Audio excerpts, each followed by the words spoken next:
Come in. Welcome. I'm E.G. Marshall. The fates, they say, weave the pattern of our lives. Some there are who believe that whatever happens to us is destined so to be, while others talk of free will. However it may be, certainly there is one element that touches all our lives, the element of the unexpected. How often have you asked, why did this happen to me? Rarely, if ever, have you found a satisfactory answer. So it was one fatal night with Nell Pearson, Mrs. Nell Pearson, widow, whose life was about to be shattered by unimaginable, unexpected horror.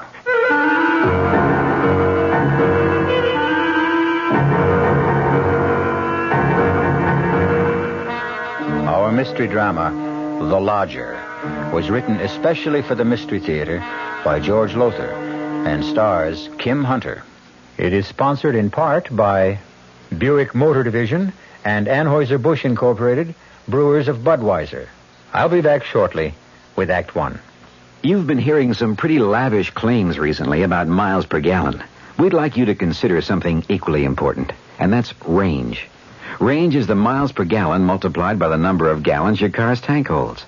Range is what makes the Buick Apollo such a special small car. It comes from coupling the Apollo's economical 6-cylinder engine with a standard 21-gallon tank. It holds a lot, but it doesn't use a lot. Look into the Apollo. It's the Buick of small cars. Hello, this is Goldilocks. It seems like only yesterday that I was a little girl tasting porridge. You know, this one's too hot. This one's too cold. And now I conduct taste tests on diet drinks.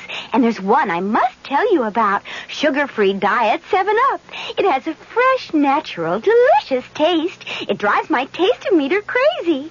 Sugar-free diet 7-Up. This one's just right.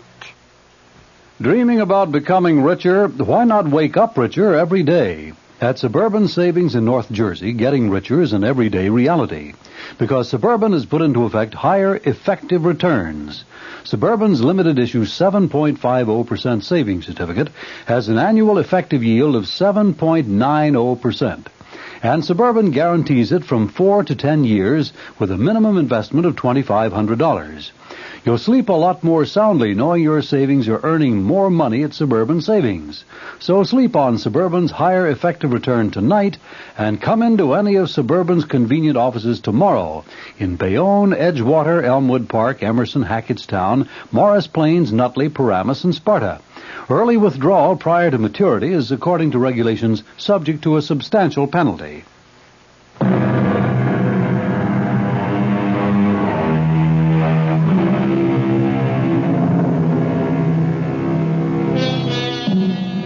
The fates brought unexpected horror that night to Nell Pearson's house on 9th Street, where she rented rooms.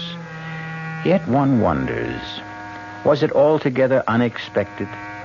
Could the frightful things that happened have been avoided had she been more alert, say, more sensitive to warnings of impending tragedy?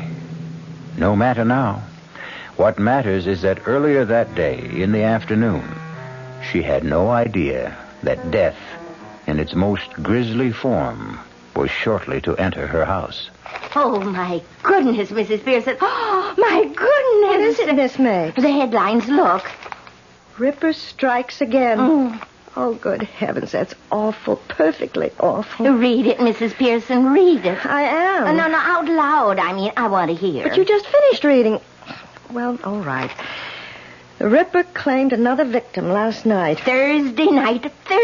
He always kills on a Thursday. This time, another attractive widow, Mrs. Henry Dodd. Always a widow, always a widow. Miss Mapes, please. The body, gruesomely slashed and mutilated, was discovered by a neighbor who, hearing Mrs. Dodd's hysterical screams, rushed to her apartment. There she found the comely young widow lying in a pool of blood. Oh. And a message scrawled in red lipstick across one wall. Stop me. Please stop me. Excuse me, Miss Pearson. Which windows you want washed first? I don't know, Charlie. You want to get to that today? Well, it's kind of warm out. I thought it'd be a good time to get started on them. Well, you decide, Charlie. Suit yourself. There's been another one, Charlie. Another what, Miss Mapes? Murder by the Ripper. Another widow, like always. You don't say. That makes a fifth, don't it? The fifth in 5 weeks. One a week for the past 5 weeks. And always on a Thursday night between 11 and 12. And always a widow. Oh, I better change my night out. What do you mean, Charlie? Yeah, well, Thursday's my night out, and you're a widow, Miss Pearson. You never know. The police might start putting two and two together. Oh, Charlie, you and your jokes.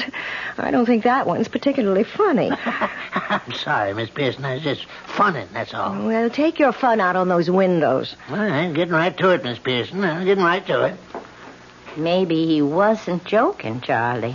Not joking? Well, Thursday is his night out, and you are a widow, and, well, who knows? Oh, Miss Mapes, if I had your imagination... excuse me. Yes? How do you do? My name is Tony Adams. I saw your sign rooms. Wondered if you had a vacancy, maybe. Oh, yes, I do. Won't you come in? Thank you.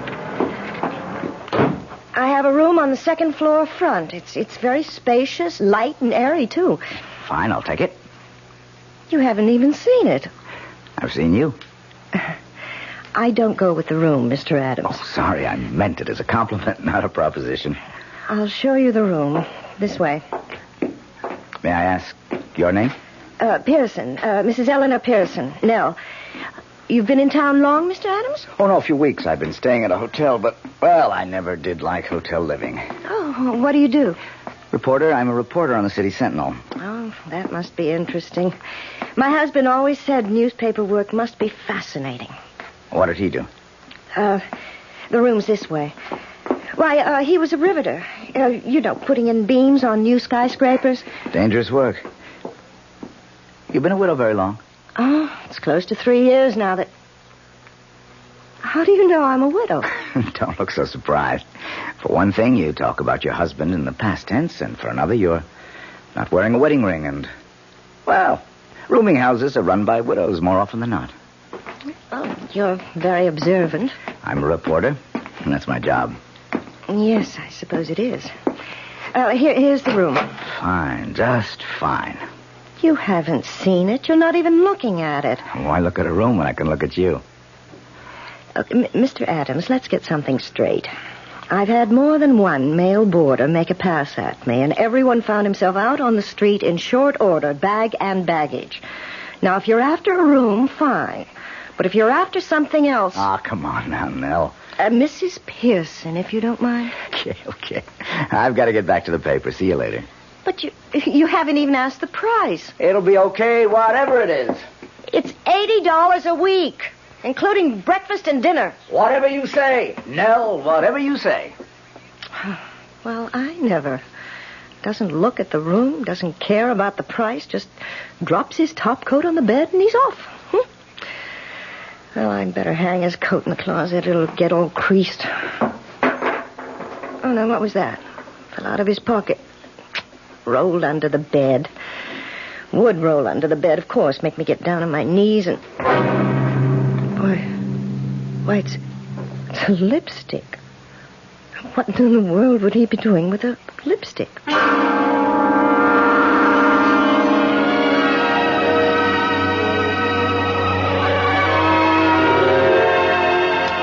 Oh, now why did you go and turn the TV set off, Charlie? You know I like to see who played what. Oh, I'm sorry, Miss Mapes. I forgot.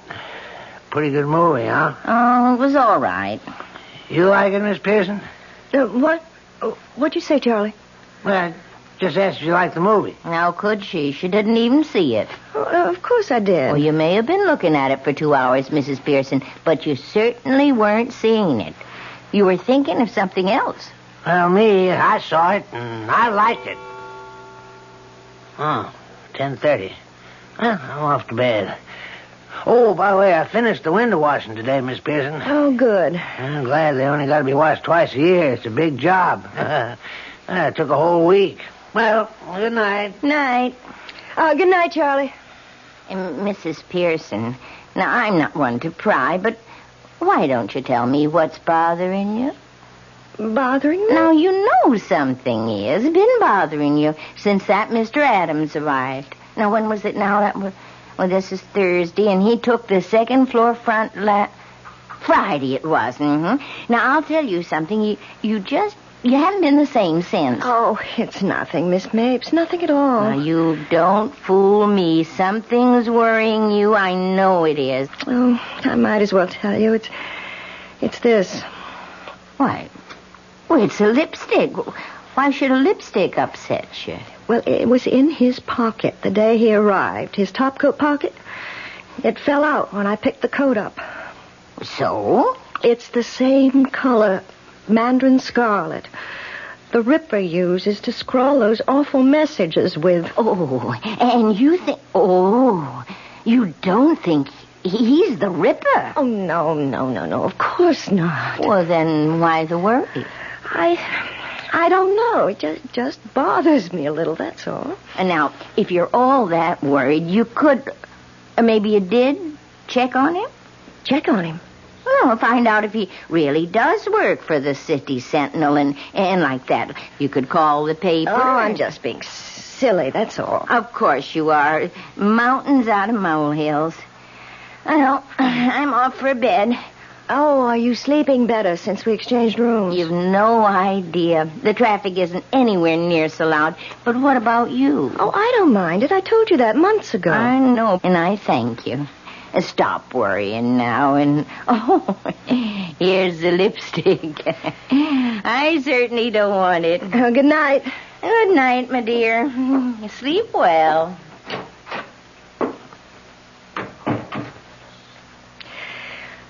I wonder...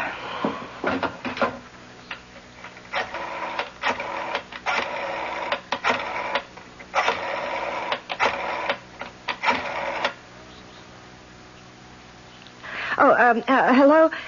City Sentinel? I'd like to speak to Mr. Tony Adams, please. Oh, I see. I wonder if you could tell me, has he been with the Sentinel long? 6 weeks?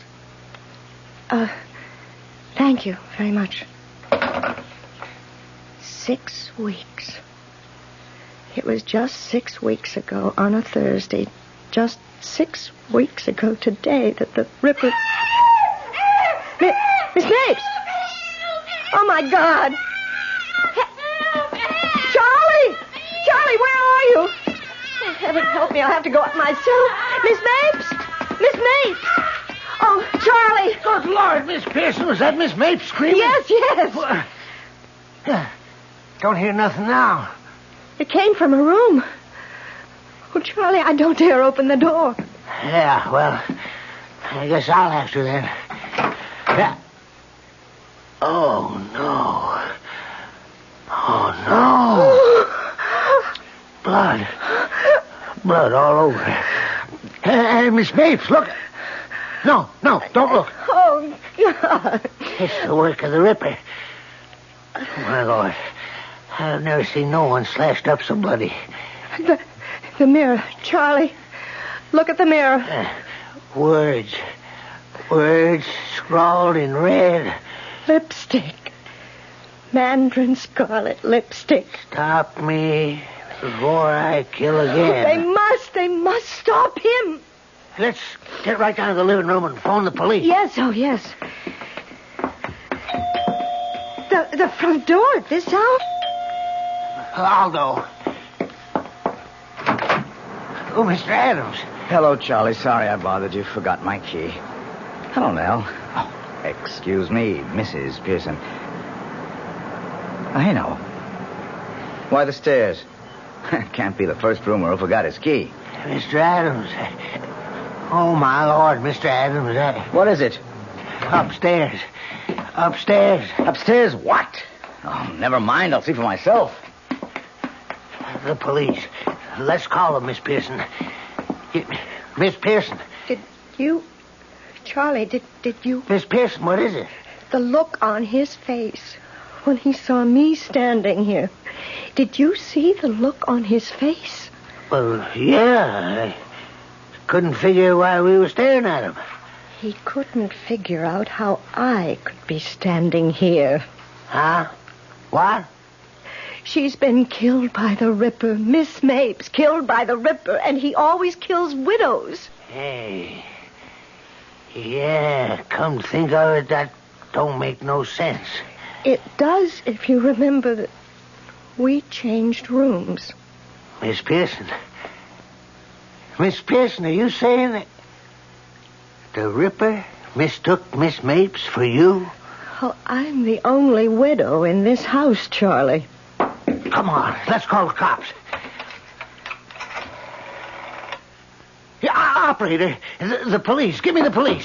Put that phone down, Charlie. Mr. Adams, what do you... Give me the phone. Charlie, no, the police. Yeah. Hello, this is Give Charlie. me that phone.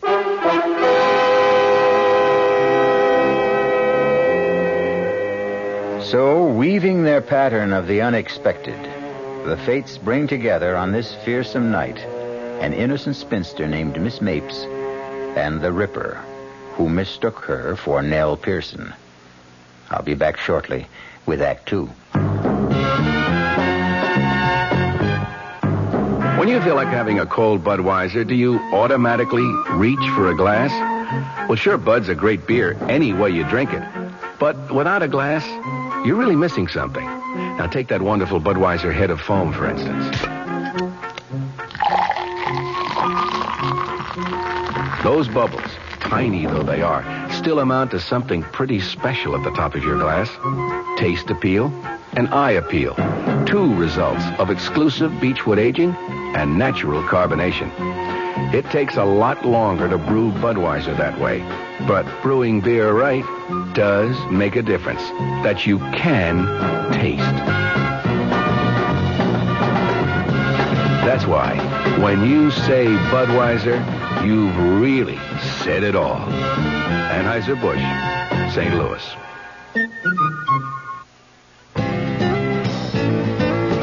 Hey, Mom, what's for dinner? Hey, Mom, what you got? Here's ShopRite's suggestion for a delightful cookout dish. Boneless top round or sirloin tip steaks, just $1.69 a pound. Delicious cooked over the coals, just as delicious pan-broiled indoors. For a busy night, here's a quick dinner idea. Freezer Queen family-size frozen casseroles, all varieties except beef, just 99 cents for the 2-pound size at ShopRite. For dessert, Pepperidge Farm layer cake, 17-ounce box, 69 cents in ShopRite's frozen food case. Cooking out or cooking in, ShopRite has the answer. She loves the family. She wants the best. She does all that she can do. She lets ShopRite do the rest. Hey, Ma, what's for dinner? ShopRite has the answer. Guess I ought to call old Blowhard Gildersleeve to tell him about my new radio show. Wait till he hears that his old pal Fibber McGee's got a new radio program. That'll really burn him up, the old goat. When he finds out I'm going to play some great old radio shows like Ed Wynn, Mr. District Attorney, even Bob Hope, old Gildy'll bust a gasket. Fibber McGee and part 4 of his special program, The Good Old Days of Radio, will be heard tonight at 9 o'clock right here over WOR Radio, the Talk of New York.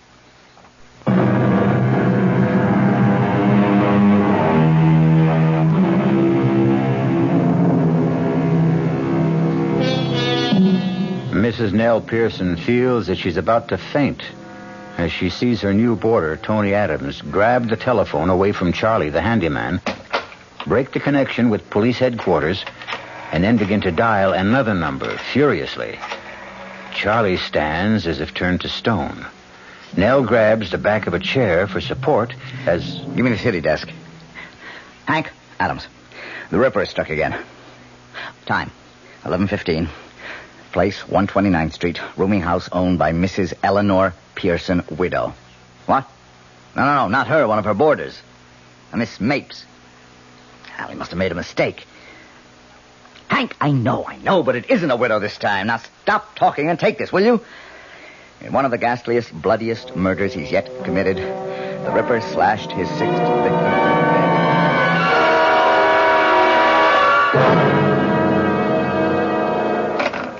Sorry, I had to grab the phone out of your hand, Charlie, but a scoop's a scoop. Yeah, sure. Now, give me your stories. We'll start with you, Nell. Tell me, what happened? Oh, Nell, come now. Snap out of it. Stop staring at me and tell me what happened. I heard her scream. She screamed and screamed and screamed. Where were you? Here, right here. She'd just gone up to bed. What were you doing? I had just telephoned someone. Then the screams began, and I ran upstairs, and Charlie was there on the landing, and we went into her room, and there she was. I've got to sit down. Nell, what's the matter? Let me help you. Don't touch me. Okay. All right, Charlie, let's have it from you. Oh, well, like Miss Pearson says, I heard Miss Mapes screaming and went running to see what was going on. You must have moved fast. Your room is in the basement, isn't it? Oh, well, I wasn't in my room. I was in Miss Pearson's room, just across from Miss Mapes. What were you doing in Mrs. Pearson's room? Yes, what were you doing there? Well, you remember when you changed rooms with Miss Mapes a couple of days ago? Yes. And there was that leak in the bathroom when I fixed it? Yes. Right. Just went up to check on it, is all. I didn't know you changed rooms, Nell. No, you didn't, did you? That would account for... Why don't you say it? The Ripper mistook Miss Mapes for me because he didn't know about the change of rooms. You were lucky, Nell. Very. This time. Now, please, Mrs. Pearson, we're here to help you at police headquarters. And I understand why you're worried. It is possible the Ripper mistook Miss Mapes for you. He did. Yes, but now there seems to be something else on your mind. Something to do with, one of your boarders, you say? His name is Tony Adams. He's a reporter on the City Sentinel. Well, he rented a room at my place just a week ago today. That was the day after the last murder. Yes, I know. Well, after he rented the room, he left to go to the newspaper, and I picked up his top coat to hang it in the closet, and this fell out. A lipstick? Yes. Mandarin scarlet. The same color the Ripper uses. To scrawl those horrible messages like last night on the wall of Miss Mapes' room.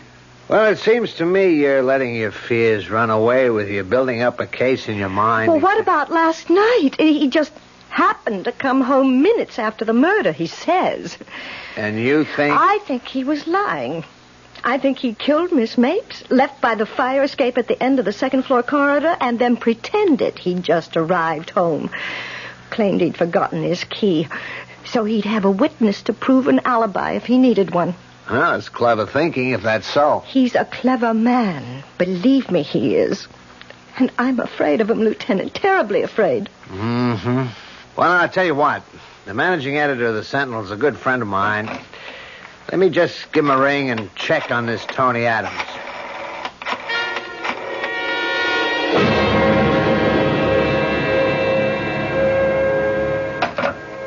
Mm-hmm. What? It's interesting. Your friend Mr. Adams was hired away from another paper, a metropolitan daily, because of the record of scoops he'd built up in a little more than a year. Scoops? Oh, that means... He always managed somehow to be on the scene of the crime first. An unusual record. A most unusual record. You think... Oh, I know what you think. He committed the crime so he could get the scoop. No, I didn't say that, Mrs. Pearson. But that's what you're thinking. Well, either he's a remarkable police reporter or he's the Ripper. Lieutenant, I want protection. You've got to protect me. I want a policeman in my house night and day until that Ripper is caught. Tell me, do you have a room available in your house? Well, there's Miss Mapes' room. Why? Well, look, don't hold me to this. What with one thing and another, we're short-handed right now, but if I sent one of my men to act like he was a boarder... Oh, I'd make room for him. You can be sure of that.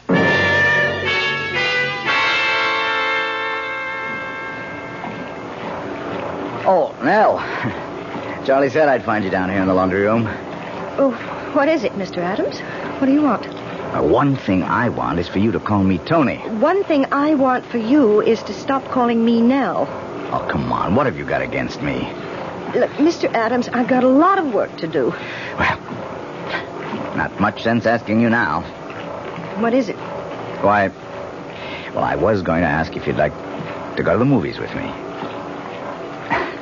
I figured that'd be your answer. What other answer would you expect? There was a murder in this house last night, a gruesome murder. Not only that, but the victim was a friend of mine. And you have the indecency to ask me to go to a movie with you? Yeah, I guess you could look at it that way, only... Look, I wish we could be friendlier, that's all. I'll level with you now. Excuse me, Mrs. Pearson. I've been thinking of settling down for some time now. So I've been looking around, you know, keeping my eyes open. And the minute they fell on you, Mrs. Pearson. Oh, no, damn it, Nell, listen to me. Take your hands off me. I don't call laying my hands on your arm exactly putting my hands on you. Don't touch me. Don't even touch me. What is it with you? Well, don't just stand there looking at me. What is it? I just want to be left alone. You just want to be left alone, or you just want to be left alone by me? Answer me. By you. Sorry. I won't trouble you again.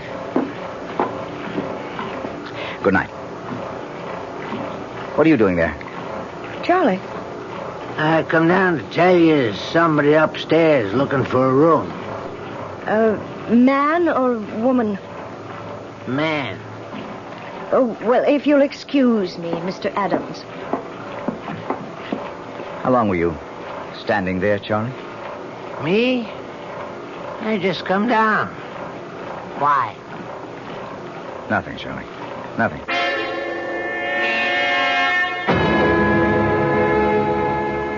How do you do? I'm Mrs. Pearson, the landlady. My name is Bowen, Lawrence Bowen. I saw your sign out front. I wondered if you had a vacancy. Yes, I do. A bed sitting room. Would you care to see it? If it's not too much trouble. No trouble at all, if you follow me. Did anyone recommend you here, Mr. Bowen? Well, no. I couldn't say I was recommended, although... Yes? Well, you might say I heard what happened here last night, and well, that's why I'm here. Well, here we are. This is the room. So this is where it happened? Yes. Huh. What a shame to die like that. Maybe you could fill me in on some things. I got a lot from Lieutenant Golan, but I'd like to hear your side of things.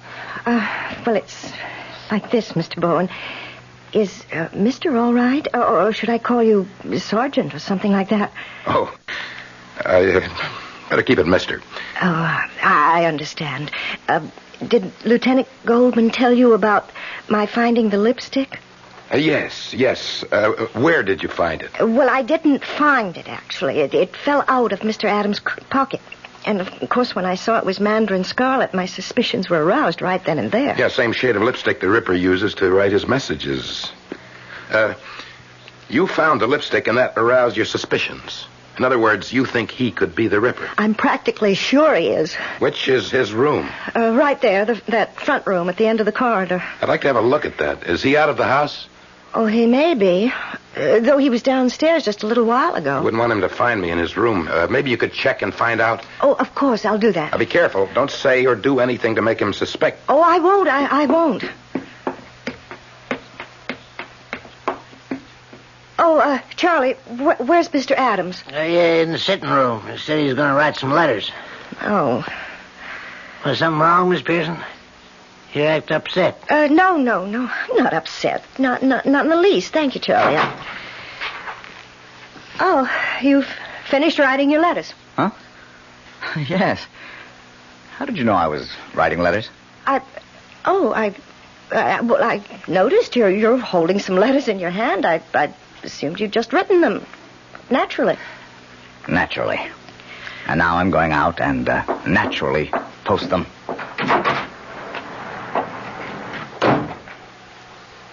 Say, what's, that's none of my business, I guess, but you two at each other's throats or something? As you say, Charlie, none of your business. He's gone. He just went out to mail some letters. How long will it take him?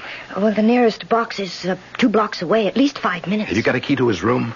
Master key, yes. Have it right here. Have to move fast, but go ahead. Open his door. Now, while I'm looking around, you better go to the head of the stairs and keep an eye out for him. Yes.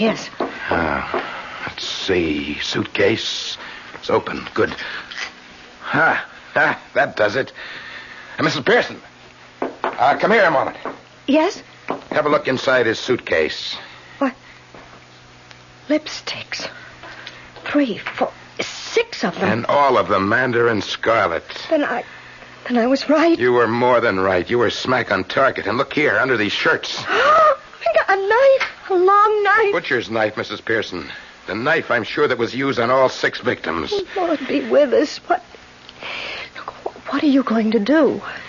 For the moment, nothing. Nothing? You're not going to arrest him?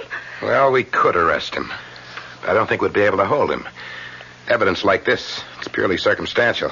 When we nail this bird, we want to nail him for good. Oh, I don't know. Maybe you ought to talk to Lieutenant Goldman and get his opinion. I will. You can depend on that.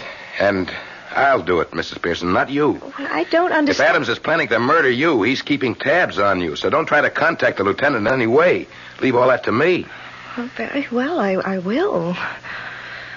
Oh, Mr. Bowen, I can't tell you how glad I am you're here.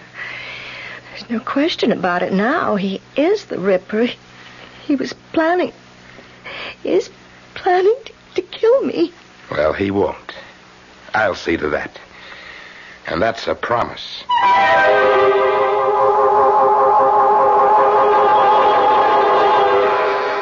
Protected by Mr. Bowen, Nell Pearson feels safe. Well, safer than she did. But all too often, the fates are at work, weaving, ever weaving, the unexpected. I'll be back shortly with Act 3. Give your hand to a friend. Give your heart to your love. But give your allergy to contact. Now listen carefully, because this message may surprise you. There is an ingredient that can effectively help block pollen's bad effect on your system. Sneezing, sniffling, drips, itchy, red, watery eyes. It's the antihistamine most prescribed by allergy specialists, and it's an ingredient in Contact. Surprising, yes, but the true wonder of Contact is how our tiny time pills keep this antihistamine working, helping up to 12 hours per capsule, all day, all night. Allergy is our business, too. Give your hand to a friend. Give your heart to your love. But give your allergy to Contact. Take Contact only when needed, only as directed. Introducing the greatest taste to come out of your toaster since Samuel Bath Thomas baked his original English muffins in 1880. Thomas's new onion English muffins. Little bits of real onion blended into Thomas's original English muffin recipe create a tangy taste that makes everything fantastic, like burgers and cream cheese and cold cuts. Even butter tastes better. Thomas's new onion English muffins. The greatest new taste since 1880. Thomas's promises. Hey, Pat, how tall do you think she is? 300 feet if she's an inch, Luigi, and a fine lady she is. The year 1886. While most New Yorkers were enjoying their first look at the Statue of Liberty, a few were enjoying their first taste of Thomas's bread and discovering it was every bit as delicious as Thomas's English muffins. Today, there's still never been a lady to equal the lady, or a bread to equal Thomas's protein, whole wheat, and white bread. Thomas's promises. It's bitter. It's sweet. It's bitter. It's sweet. It's bitter. It's sweet, Marcello. Well, maybe it's a bit sweet, Sophia. On second thought, I love its bitterness. Punte Mes. Is it bitter? Is it sweet? People have been arguing about it since 1786. Punte Mes, a lovely before lunch or dinner drink from Italy. On the rocks or with soda and a slice of orange. Punte Mes, capital P-U-N-T, little e, capital M-E-S. It's bitter. It's sweet. It's bitter. It's sweet. It's bitter. It's sweet. All right, Sophia, it's bitter. No, my darling, let's just say it's bittersweet. Like life, like love, like marriage, Italian style. Punte Mes. Punte Mes. Imported by Carolyn Importers Limited, New York, New York.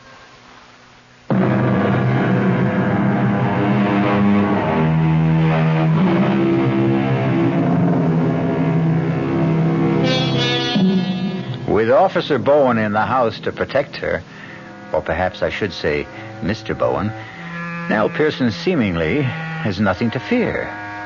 But note that I say seemingly. And having noticed it, let's move on, you and I, to the dining room in Mrs. Pearson's rooming house some days later. In fact, the evening of the following Thursday. Delicious meal, Mrs. Pearson. As always. Thank you, Mr. Bowen. Sure is. Mr. Bowen. Yes.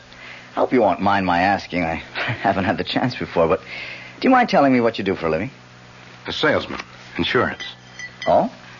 You sound surprised. No, not really, except I'd have thought you were in something that keeps you outdoors a lot of the time. And your ruddy complexion. Like what? Oh, I don't know. Building trades, maybe. A foreman of some kind of outdoor crew. A policeman, even. Oh, I'm sorry. It slipped. No, insurance salesman, Mr. Adams. And that does get me out and around a lot, you know. I suppose it does, yeah. You're a reporter, a crime reporter, I hear. Mm-hmm. Are you involved in this Ripper business? Very much. Been involved in nothing else since I came here to join the Sentinel. Do you, or do the police, have any idea what he's like, the kind of man he is? What makes him commit these terrible murders? Well, we do and we don't. Well, what I mean, everything we know is conjecture, theory. No one has ever laid eyes on him, except his victims, of course, so we can't be sure that the picture we've built up is close to the truth or not. Still, it ought to be fairly accurate as far as it goes. Well, how far does it go? I mean, what is your picture of him? Well, we estimate he's between 5'11" and 6 feet. We get that from the height of his victims and the downward direction of some of the knife thrusts. Must we talk about the Ripper at the dinner table? Oh, I'm sorry, but Mr. Bowen asked. And... Well, there must be something else you can talk about. After all, there has been a murder in this house, and it was the Ripper, and this is Thursday, and the night that he commits these terrible crimes, and... Well, really? Oh, Nell, I am sorry. Me too, Mrs. Pearson. I'm awfully sorry. It's all right. Just stop talking about it. I certainly won't. It is Thursday night, and that means I've got to stake myself out at police headquarters. Want to be right in the scene, is that it? I'm always on the scene, Mr. Bowen. It's my job.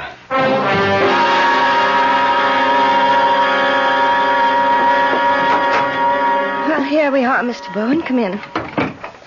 Well, now, this is very nice. Very comfortable, Mrs. Pearson. I can't understand why Miss Mapes, poor woman, wanted to change rooms with you. Well, the noise of the traffic bothered her. Well, no traffic noise that I can hear. Well, that's because it's so late. It's nearly 11, but Miss Mapes usually went to bed quite early. I see. Better lock the door, Mrs. Pearson. Oh, but with you here to protect me... Well, the fewer chances we take, the better. Oh, well, I'll lock it then. Good. Now, all we have to do is just sit and wait. Till midnight, that is. After midnight, you'll be safe.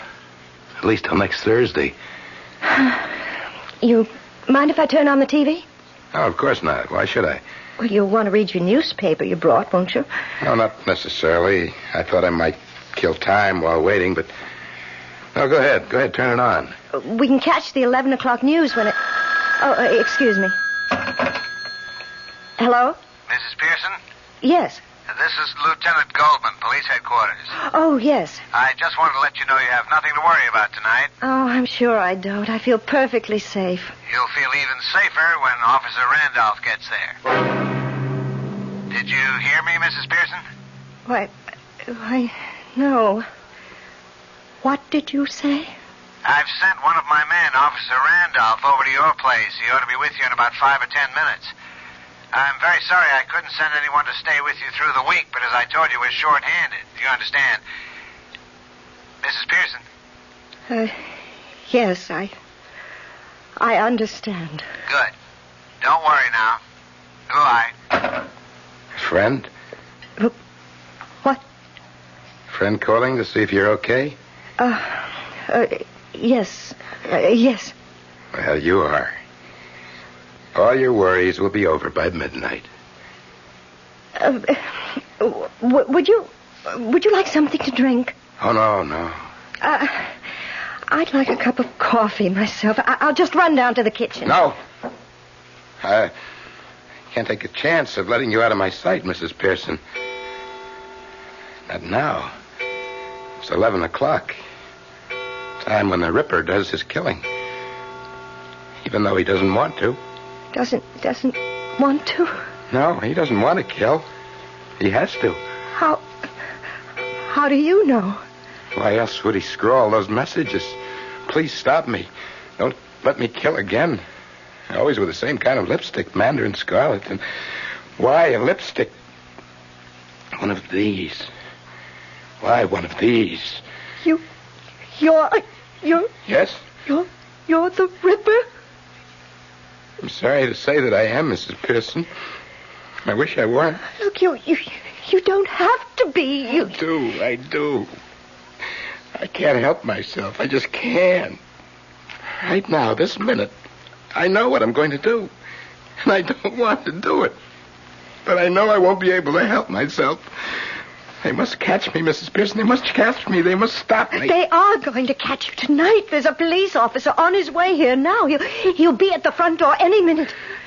But you won't be able to admit him. Someone will. Charlie will. I don't see how. What do you mean you don't see how? He'll ring the front doorbell and keep ringing until someone answers. No one will hear the doorbell, Mrs. Pearson. I disconnected it. The newspaper you brought. Not to read. To carry this. The knife. The butcher's knife. Oh, heaven help me. Heaven help me.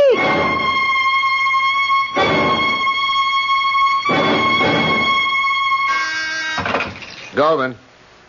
Yes, send him in. Come in, Adams. Got a message you wanted to see me when I came in. Yeah. Coffee? Never turn it down. I just wanted to let you know I assigned a man to stay with Mrs. Pearson between 11 and midnight, and another hour or so after that, just to be sure. Thanks a heap, Lieutenant. I appreciate that. I think you're more worried about her than she was about herself. Well, to tell you the truth, I'd have stayed with her myself if I didn't have to cover headquarters. And if she'd have let me. Let you? For some reason or other, she won't have anything to do with me. Me, I go for her. She turns me on, you know what I mean? But I can't get to first base with her. You ready for a shock? What? I didn't tell you this before because I didn't get the chance. Too damn busy with one thing and another, including putting a check on you. I don't get you. I had you checked out up and down and sideways because, well, you're not going to believe this. Mrs. Pearson was convinced you were the Ripper. Nell Pearson thought I... Hey, excuse me. Goldman. No one answers. Well, that doesn't make any sense. She's there. I talked with her on the phone 10 minutes ago. Tell him to try again. And tell him to make sure he's got the right house. These rookies. What? The guy I sent over to stay with Mrs. Pearson says nobody answers the doorbell. Not out of order, is it? How would I know? I've got a key. Maybe he went to the wrong house. Yeah, maybe. Look, you don't know what you're saying. I never tricked you. Oh, yes, you did. You say you changed rooms with that Miss Mace because she wanted to. But what you were doing was tricking me, that's what. You're all alike, you widows. Vile, vile, vile. Please believe me. Believe you? Believe a widow? Never again, never again. I believed one. I married her, but never again. You know what the Chinese say? Fool me once, shame on you. Fool me twice, shame on me. I learned that from her. She was nuts about everything Chinese. Pagodas all over the house, Chinese screens, parading around. She was always parading around with dresses slit up to here, up to here. Even her lipstick. This mandarin scarlet. Listen to me. But I paid her back for what she did to me. I paid her back that night. That Thursday night, when I came home unexpectedly and found her. Her and him. He ran. He got away, but she didn't. Oh, she didn't. I got a knife from the kitchen, a butcher's knife, and I came into the bedroom and I slashed and stabbed and stabbed. And I ripped my door. I killed her once, and then again, and then again, and again. I killed her as I'm going to kill you now. Please, oh, please. What do you want first, huh? A slash across the face, a slash across your beautiful lying face. It'll do you no good to run. They all tried that and they failed. No! Help me! Please help me! No one can help you now. Stand back, Adams. I'll kill you. I'll kill you. Nellie, you all right? Thank God you're here. Thank God. But how? The cop Lieutenant Goldman sent over said no one answered the doorbell. Seemed odd to me, so I decided to come over and check. Lieutenant Goldman came too. Oh, Tony. Take it easy now. Here. Sit down. That's it.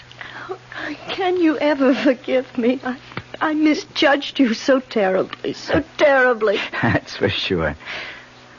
What about him, Lieutenant? He's gone. I hated to kill him, but I had no choice. And not the way he came at you, swinging that butcher knife.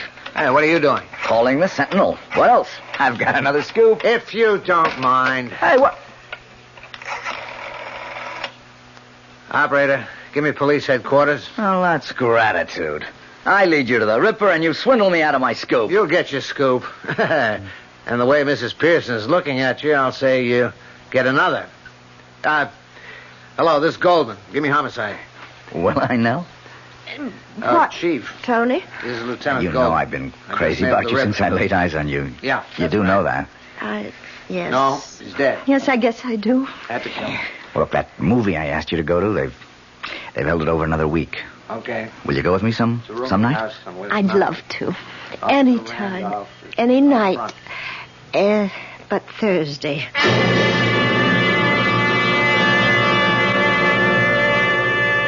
Weaving and spinning, the fates create the warp and woof of our lives. And always through the pattern runs the scarlet thread of the unexpected. Sometimes for good, sometimes for evil. And make no mistake, as the unexpected awaited Nell Pearson, so it awaits you. Great taste in the morning. Kellogg's has that wholesome taste to get you up and grinning. This is Jerry Crawford for Kellogg's Special K. We've been having some fun in our television and radio commercials by using a ball and chain to symbolize the slight overweight problem common to so many of us. We point out that being a few pounds overweight is just a little more difficult for you. Climbing stairs, just walking around, even sitting down can feel, well, like you're wearing a ball and chain. In case you missed the message, it's this.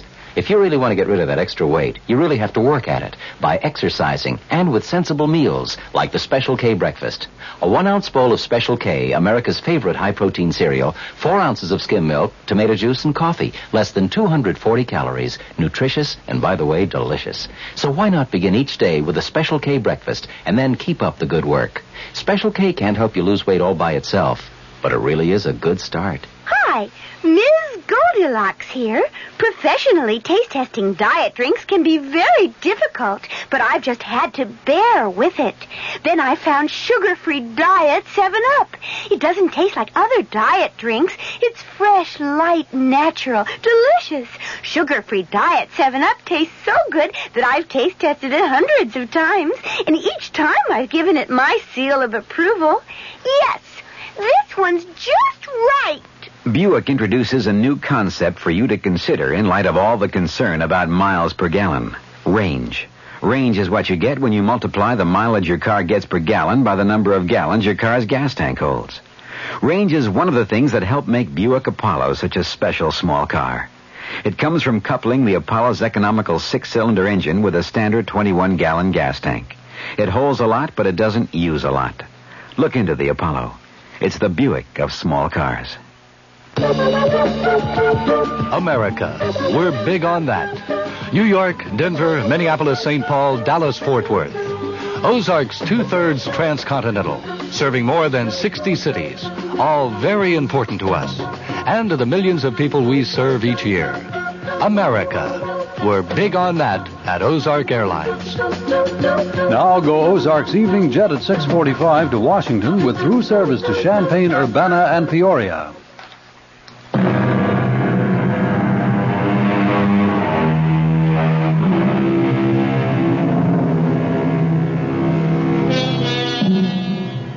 I'm sure you'll want to know that Nell and Tony are married now. Tony's on his way to becoming managing editor of the Sentinel. And Nell on her way to becoming a mother. And so the fates weave a happy ending. For once. Our cast included Kim Hunter, Michael Wager, Robert Dryden, Mary Jane Higby, and Joe Julian. The entire production was under the direction of Himan Brown.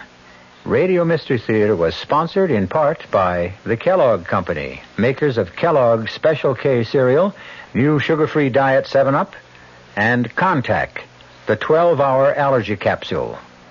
This is E.G. Marshall inviting you to return to our Mystery Theater for another adventure in the macabre.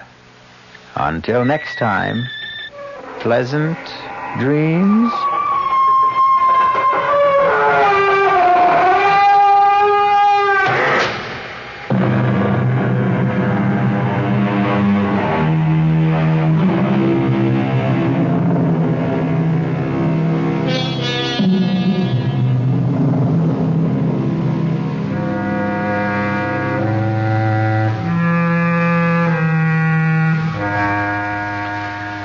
WR Mystery Theater has been brought to you by ShopRite Supermarkets, where you get a lot more for a little less, and by Suburban Savings, with offices throughout North Jersey. The preceding Mystery Theater program is furnished by the CBS Radio Network.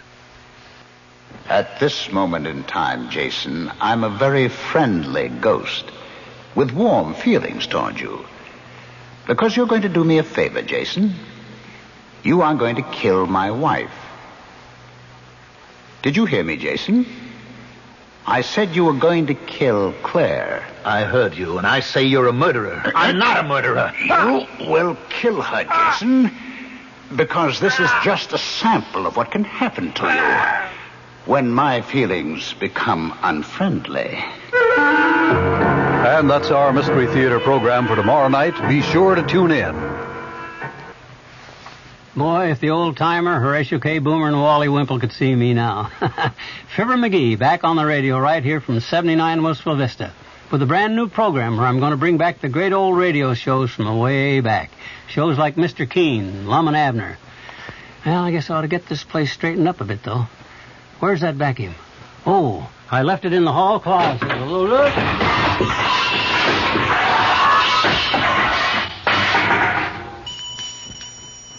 Gangbusters, Duffy's Tavern, Mr. District Attorney are just some of the highlights of Fibber McGee's special program, The Good Old Days of Radio, tonight at 9:05 right here on WOR.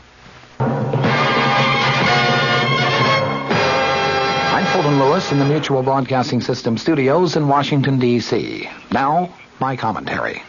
President Nixon, it appears, will continue to take his case to the public at large, thereby hoping to head off any impeachment drives that may develop on Capitol Hill. The posture of the White House, the president's official family, has been decidedly defensive these past few days. Repeatedly, White House officials have been asserting that Mr. Nixon is not going to quit. Those assertions being, of course, in response to calls from a growing number of congressional Republicans for the president's resignation. When charges of a specific nature have been leveled at Mr. Nixon, they have been answered promptly and firmly. Just today, for example, the White House charged that there has been, in its words, a concerted effort by some sources to circulate fallacious reports that the president has used ethnic slurs in private conversations. Deputy Press Secretary Gerald Warren agreed with White House lawyer J. Fred Bushart's assertion yesterday that attempts are being made to try to poison the public's minds by charging that the slurs were deleted from the recently released Watergate transcripts. Warren today commented, We have been aware for some time of a concerted effort by some sources, whoever they are, to get this fallacious story into print. He added that several newsmen have received reports on the alleged slurs, and that it was, in Warren's words, clear to us that there was a concerted effort to get this into print, and it finally succeeded. He was referring to a story that was published Sunday in the New York Times. Publication of the charges, Warren contended, demonstrates the vindictiveness of some people that we have seen developing over the past few months, trying to discredit the president in any way possible. When asked why the White House did not release the actual sections of the tapes to support their denial that the president made ethnic slurs, Warren said that pressure for such a release of tapes is precisely what the purveyors of this sad story wanted to happen. Incidentally, my own White House sources, people who have been very, very close to the president for many years, insist that it is not only unlikely but almost inconceivable that Mr. Nixon would be guilty of making the comments which have been assessed to him by the New York Times. As one White House aide put it, the words, the references, I don't believe are even part of the president's vocabulary. His choice of language might get a little rough at times, but ethnic or religious or racial references are never incorporated into that roughness. That assessment, I might add, is very much in line with my own knowledge of Mr. Nixon, which dates back also many years. The proof of the pudding is in the eating. The proof of this pudding could well come when Peter Rodino, the chairman of the House Judiciary Committee, and Representative Hutchinson, the ranking Republican member, accept the president's invitation to personally hear the full tapes, the transcripts of which were released 2 weeks ago tomorrow. From the Mutual Studios in Washington, I'm Fulton Lewis, and that's the top of the news as it looks from here.